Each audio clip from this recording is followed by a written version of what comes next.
ಅಜ್ಮೀರ್ ದರ್ಗಾಕ್ಕೆ ಚಾದರ್ ಹೊಸಕಲ್ಲ. 32 lakh ರಂಜಾನ್ನಲ್ಲಿ kit ಹಂಚಕಲ್ಲ.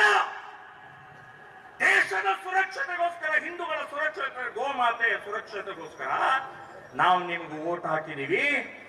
ಈಗ ಸರಿಯಾದ ಕಾಲ ಬಂದಿದೆ, ಯುದ್ಧ ಮಾಡಿ ಪಾಕಿಸ್ತಾನ ಸಂಪೂರ್ಣ ನಿರ್ನಾಮ ಮಾಡಿ ನಾವು ನಿಮ್ಮ ಜೊತೆಗಿದ್ದೀವಿ ಅಂತನ್ನುವಂಥದ್ದು ನಾವು ಹೇಳ್ತಾ ಇದ್ದೀವಿ ನಿಮಗೆ. ಇನ್ನು ನಾವು ಹಿಂದೂಗಳಿಗೆ ಹೇಳಬೇಕಾಗಿದೆ, ಹೊರಗಡೆ ಶತ್ರು ಒಂದು ರೀತಿ ಆದರೆ ಒಳಗಡೆ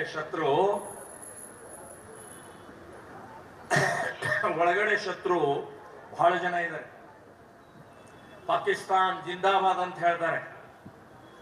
ಯಾವ ಪಾಕಿಸ್ತಾನ್ ಭಿಕಾರ್ ಚೋಟಾಗಿದೆ, ಭಿಕ್ಷುಕ ಆಗಿದೆ, ನೀರಿಲ್ಲ, ಕೂಳಿಲ್ಲ ಅಂಥ ಪಾಕಿಸ್ತಾನ್ ಇವತ್ತು ಈ ದೇಶದ ಮುಸ್ಲಿಮರು, ಈ ದೇಶದ ಅನ್ನ ತಿಂದು, ಈ ದೇಶದಲ್ಲಿ ಹುಟ್ಟಿ, ಈ ದೇಶದ ಎಲ್ಲ ಫೆಸಿಲಿಟೀಸ್ ತಗೊಂಡು ಪಾಕಿಸ್ತಾನ್ ಜಿಂದಾಬಾದ್ ಅಂತ ಹೇಳುವಂತ ದೇಶದ್ರೋಹಿಗಳು ಈ ಒಳಗಡೆನೂ ಇದ್ದಾರೆ ಅಂತ ಅನ್ನೋದು ನೆನಪಿಟ್ಕೊಳ್ಳಿ.